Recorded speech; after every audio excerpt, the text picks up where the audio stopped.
With all the talk and hype about the 2019 NHL Draft prospects, I thought today would be fun to take a look back and do one of our NHL redrafts. Today we're going back to look at the 2011 NHL Draft. We're going to take a look at the top 15 picks, where they were originally and where I would draft them today. We'll get into all that coming up next.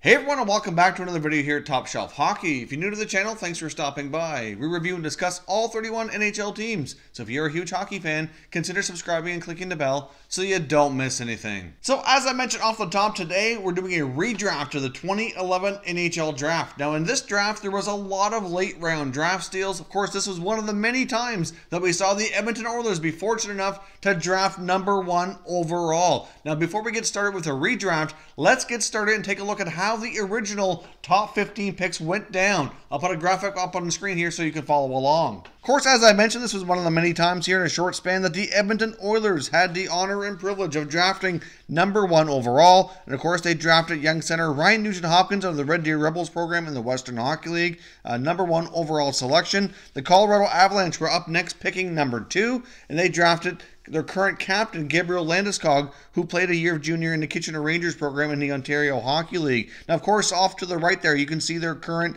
NHL career statistics as well, just so you can see their point totals.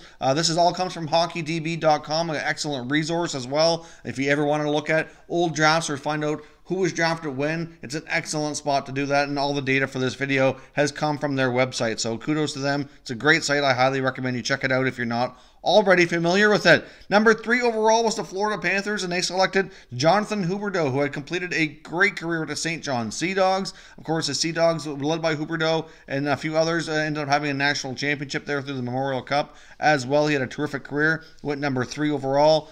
#4 overall belonged to the New Jersey Devils, where they drafted defenseman Adam Larsson. Now, of course, as we know, Larsson was later traded for Taylor Hall, between a big deal here between the Devils and Oilers a few years later. Of course, at #5, we had the New York Islanders, where they selected Ryan Strome for the Niagara Ice Dogs in the Ontario Hockey League. The #6 overall selection belonged to the Ottawa Senators, where they selected Swedish center iceman Mika Zibenejad. And of course, Zibenejad now currently plays for the New York Rangers. #7 overall, the Winnipeg Jets selected Mark Scheifele. Obviously, Scheifele's turned out to be their franchise center. The Jets certainly took their time developing Scheifele, but it was well worth the wait, and he's certainly proved to be one of the top players in the league, and certainly a very important player to that franchise as they've now become a perennial cup contender here. The #8 overall selection belonged to the Philadelphia Flyers, who selected center iceman Sean Couturier, who played for Drummondville in the QMJHL. The #9 overall selection was the Boston Bruins, who selected big defenseman Dougie Hamilton, who played in the Ontario Hockey League for Niagara as well.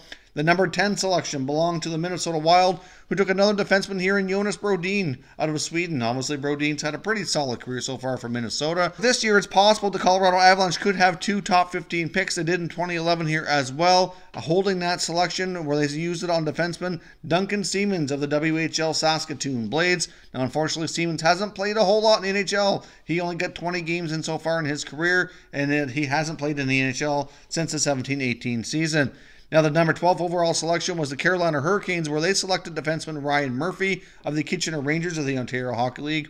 The #13 pick belonged to the Calgary Flames, who drafted left winger Sven Baertschi of the Portland Winterhawks of the Western Hockey League. Of course, Baertschi is now a member of the Canucks. The #14 overall selection belonged to the Dallas Stars, where they selected very tall defenseman Jamie Alexiak. Of course, Alexiak was later traded to the Penguins, but has now returned to be back to being a member of the Dallas Stars. The #15 overall selection belonged to the New York Rangers, and they selected forward JT Miller from the U.S. National Team Development Program. So there you have the top 15 selection. Obviously, some of those picks have worked out, and a few certainly questionable, and some certainly bombed. But overall, there's not much there in the top 15 that you can really label a draft bust. I also want to take a quick peek here at some prominent players who were kind of what we call late draft round steals, drafted from the 4th through 7th round. Some of these guys is kind of mind-boggling how they went so late and turned out to be such great NHL players. But it's certainly, obviously scouting is not an easy task here, and there's always late round draft steals. So let's take a look on who in 2011 was in that club. Now, the 7th round of the NHL draft that year, two very, very late picks feature some players that are pretty regulars now, and it's Ondrej Palat of the Tampa Bay Lightning and Ryan Nugent-Hopkins, who was drafted by Ottawa, but of course just traded at the deadline here to the Columbus Blue Jackets. Palat was taken at the 208th pick, and Nugent-Hopkins went 204th near the very end of the draft here. So obviously, these guys, prove that it doesn't matter where you pick. The fact that you are picked gives you an opportunity, and if you work hard enough and you are strong enough and skilled enough, you will certainly have a shot at making it. Those two guys have certainly proved that here. In round number 6, we saw the Anaheim Ducks grab pretty solid defenseman Josh Manson. The San Jose Sharks also drafted Dylan DeMello, who was now a member of the Ottawa Senators as part of that big Erik Karlsson trade. So obviously both those guys now have been NHL regulars for some time, especially in Manson's case. Certainly proved to be a very solid blue liner for sure. In round number 5, we saw the Blackhawks grab Andrew Shaw, and of course Sean Kuraly, who's now a member of the Bruins, was drafted by the San Jose Sharks as well. The 4th round of the draft saw a prominent player like Johnny Gaudreau go to the Calgary Flames. Now, I think that was mostly due to his size, which kind of knocked him down into the later rounds. But as we can see here and show today, size does not matter as much as it used to. It's all about speed and skill in today's NHL, and Johnny Gaudreau has proven to be one of the top players in the league. So now let's jump over and take a look at my new redrafted draft order here for the top 15 selections. Now, as we've done in the past, there have been times when some players ended up in the exact same position as they were originally drafted. You're going to notice today that is certainly not the case. I do have the selections quite a bit different. Of course, many of the first round picks and a fair big chunk of the top 15 picks are still in the top 15, but I do have them ranked quite differently than they originally were drafted on. So let's take a look here. At number 15 overall, we've got Wild Bill William Karlsson, who was originally drafted number 53 overall by the Anaheim Ducks. Now, Karlsson did bounce around a little bit here before he ended up in Vegas, finding himself a home. Last year, he was at top line center, had a fantastic year, an award-winning season for him, a real breakthrough. Of course, his numbers are down a little bit this year, but I still believe that Wild Bill Karlsson will be a top 6 forward with the Vegas Golden Knights for an extended period of time. Of course, that number 15 overall pick originally belonged to the New York Rangers. Now, of course, with the Rangers going through a bit of a rebuild themselves right now, how good would that be to have Wild Bill Karlsson as one of your top 2 centers in that club currently today? It certainly would be a big help and moving things forward. At number 14, we've got the 7th round steal in Ondrej Palat, who, as I mentioned earlier, was originally drafted by the Tampa Bay Lightning, number 208 overall. Of course, this pick originally belonged to the Dallas Stars, and the Dallas Stars right now is certainly lacking secondary scoring.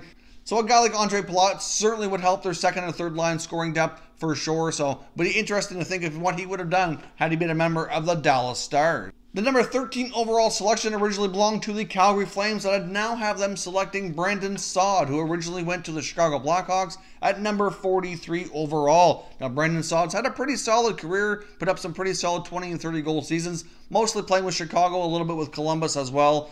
So he's certainly proven to be a pretty solid goal scorer and certainly one of the better players in this draft. The number 12 selection in this draft belonged to the Carolina Hurricanes, and I do have them making a very different selection than they did originally. I have them drafting Rickard Rakell, who was originally went to the Ducks at the number 30 pick. Obviously, Rakell has proven to be a very reliable member of the Anaheim Ducks and will be a big part of their future as they transition away from other older veterans like Ryan Kesler, Corey Perry, Ryan Getzlaf. As those guys' careers come to the later stages and they move on here, we're going to see guys like Rakell and some of his younger teammates certainly really take over that team and be leaders here for the next number of years. Rakell certainly was a draft steal for the Ducks, getting him as late as number 30. The number 11 pick in this draft belonged to the Colorado Avalanche. When we reviewed the original 15 first picks here, obviously that pick was probably the biggest bust of the draft in that early part, at least so far. Instead, the Colorado Avalanche should have drafted Vincent Trochek, who obviously originally went to the Florida Panthers. Trochek was originally drafted number 64 overall, so getting a player as good as Trochek that late into the draft certainly shows some good drafting skills on the part of the Florida Panthers. He's proven to be a huge part of their top 6, and him being out injured for an extended period of time this year certainly had a major impact on their results. You can tell having him in the lineup is just so important that they really fell off the map here for a period of time earlier this year when he wasn't in the lineup. The number 10 overall selection belonged to the Minnesota Wild, where they originally took defenseman Jonas Brodin. And even though that is a pretty decent selection, now I'd have them selecting another defenseman, and that's the big right shot defenseman Dougie Hamilton, who originally went to the Boston Bruins at the number 9 overall selection. Now, of course, This is pretty close to where he was originally drafted, so I do think he's pretty much in the right area of the first round of the draft, in my opinion here. Of course, Dougie Hamilton's changed teams on a couple of occasions. He originally went to the Bruins, had a pretty solid start to his career,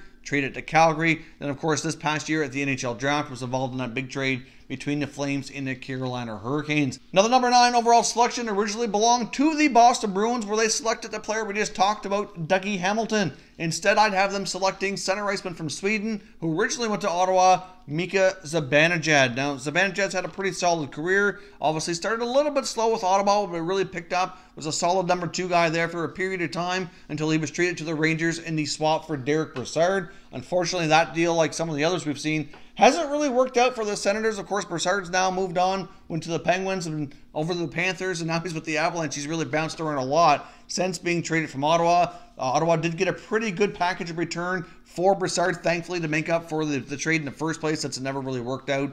But Zibenejad's certainly working out with the Rangers, playing top-line minutes. Obviously, right now with the Boston Bruins, where everything they're at, they're such a strong team.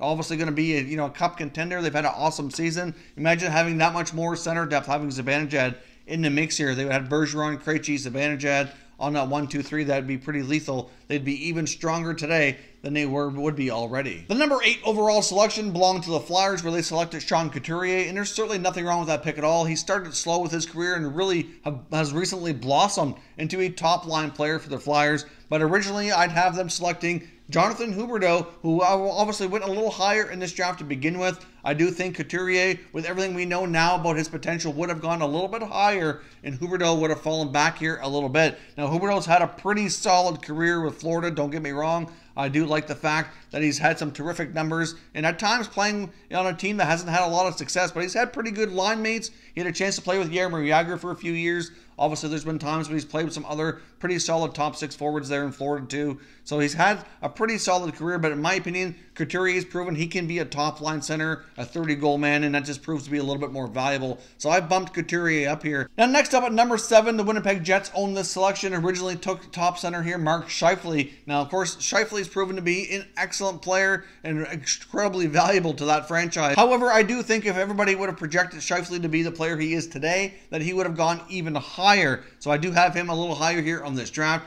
and I have them instead selecting Sean Couturier, who originally went to the Flyers, just a spot down here. So obviously, Couturier has proven with the Flyers that he can be a top-line center as well. Now, it's hard to say if he would have worked out with the Jets the same way he did with the Flyers, if he'd had the same chemistry with Blake Wheeler, and how the dynamic would have changed. But either way, I think the Jets would not have had Scheifele available to draft if everybody would have been able to predict where he was going to be, and they would have ended up with Couturier instead. Now, at number 6, we got the Ottawa Senators selecting Mika Zibenejad, who we previously discussed in this draft, going down a little bit further, but he's had a pretty solid career, as I mentioned. But instead, I'd have the former number 1 overall selection, Ryan Nugent-Hopkins, going to the Ottawa Senators. Now, going into this draft, Ryan Nugent-Hopkins, for the most part, was the clear-cut number 1 overall selection by most scouting services. They had him pegged as the best prospect in this draft. And really, Nugent-Hopkins has had a pretty solid career. Now, I think early on in Edmonton, the expectations of what they thought he was going to accomplish has turned out to be maybe a little high. There's been times where he's had some pretty good success playing on the wing with McDavid, but for the most part, they've had him playing center. You know, at times he was a number 3 center, but overall his numbers in his game is pretty solid. He's turned out to be a pretty reliable two-way guy as well. But I think if everybody would have been able to predict where he is now in his career, that he would have certainly slipped a little bit in the draft. At number 5, this pick originally belonged to the New York Islanders, where they selected Ryan Strome. Now, I wouldn't call Ryan Strome a complete bust, but I think he was drafted out of his element here a little bit high. Now, of course, you know, both Strome brothers here, himself and his brother Dylan, were kind of labeled as bust at times. Dylan has proven now with the Blackhawks that he's certainly not a bust and is finally getting that offensive production that he was known for back in junior. And I do think playing with his junior line mate, Alex DeBrincat, certainly has a lot to do with that. Now, Ryan Strome, on the other hand, hasn't quite found that mark. Instead, I have the New York Islanders selecting the former number 2 overall selection, current captain of the Avalanche, Gabriel Landeskog. Now, as much as Landeskog was a pretty solid pick at number 2, I do think that when the Avalanche selected him, they did surprise a few people, but he's turned out to be an absolutely terrific member for their franchise, being the captain and one of their top offensive weapons especially now playing with McKinnon and Rantanen. That is arguably one of the top lines here in the NHL. But I do think overall, if you look at some of the other options, what they know today, that Landeskog would have fallen here a little bit in the draft. And he very well might be that leader for the Islanders instead. Also putting up the same type of points and production, being a captain. All those qualities are still there. It would certainly be a great fit for the Islanders here as well. At number 4, we have the New Jersey Devils owning this pick, originally drafting Adam Larsson. Of course, they turned that into Taylor Hall, which is still very impressive in my opinion. They definitely won that trade with the Edmonton Oilers, no doubt about it. But instead, they could have gone a different route here had they realized what was going to happen. Of course, like I said, if they wouldn't have drafted Larsson, they may not have made that trade for Taylor Hall. Their team might be very different today. But instead, they could have drafted their goaltender of the future, and that's John Gibson, who's currently playing that role for the Anaheim Ducks and is inked to a long-term extension. Certainly going to be in the Vezina conversation this year, and I expect he'll be in the conversation for many years to come. He's really proven that he's by far their most valuable player this year. Quite often don't see goalies go this high. Of course, back a number of years ago, we saw Marc-Andre Fleury go number 1. That is pretty rare. It's even rarer nowadays you see goalies go even in the first round at all. It's not a real common thing. But if they could have predicted that John Gibson was going to be as good as he is, then I certainly think one of these teams in the top 5 would have certainly used a selection to take him and make him their goalie of the future.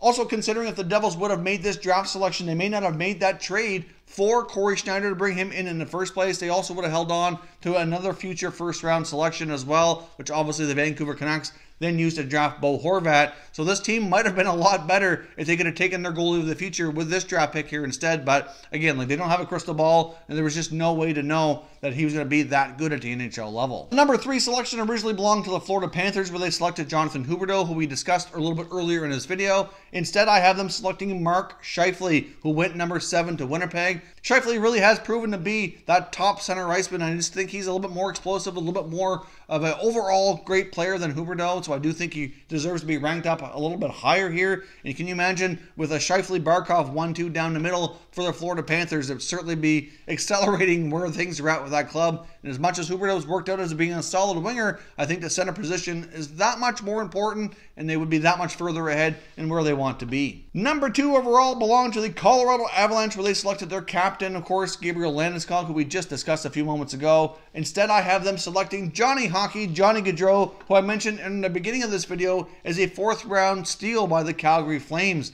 Now, of course, with Gaudreau's size where he's at, a lot of scouts had him lower down here and pegged to be a lower draft pick. Of course, the league has changed quite a bit since this draft took place. We're really focused more on speed and skill now, which really allows players like Johnny Gaudreau to thrive in that kind of situation. I guess there was probably no way to know he was going to thrive this much and be this solid of a player, but can you imagine Johnny Gaudreau wearing an Avalanche uniform here? Obviously, he could be playing with guys like Nathan McKinnon and Mikko Rantanen instead of Landeskog, but you know what? It might be an argument there that that line may not be a whole lot better. Now, the number 1 overall selection belonged to the Edmonton Oilers. Of course, as we discussed, they selected Ryan Nugent-Hopkins. Now, one other player who's turned out to be the absolute best and having a phenomenal year this year, should finally be recognized with the Hart Trophy, is Nikita Kucherov, originally drafted much later by the Tampa Bay Lightning. Kucherov was drafted with the number 58th overall selection. Obviously, he has turned out to be a much better player than I think anybody ever imagined at the time of his draft. Kucherov certainly been dominating the NHL this year, is on record pace, one of the best seasons we've seen in a long time, which is a big part of the reason why his team was having one of the best seasons we've seen from a team here in a long time as well. But can you imagine the Edmonton Oilers if they had Nikita Kucherov playing alongside Connor McDavid?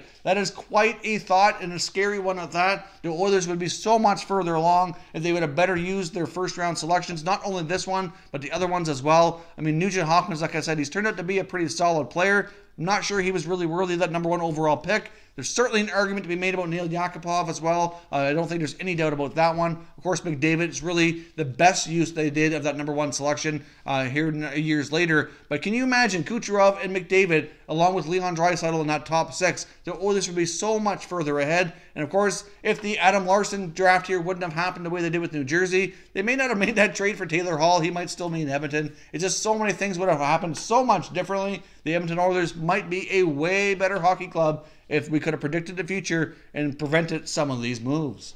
So, of course, as always, let me know your thoughts and opinions on my redraft order. Let me know how you'd rank these players as well. Certainly love to hear what your thoughts are, and we can continue the conversation down in the comment section. If you're new to the channel here, I hope you consider subscribing. We cover all 31 NHL teams, and there's plenty of content here for all hockey fans to enjoy. So if you're new, hit that subscribe button, and give this video a thumbs up before you go. I'd really appreciate it if you did. As always, thank you very much for watching, everybody. We will catch you next time.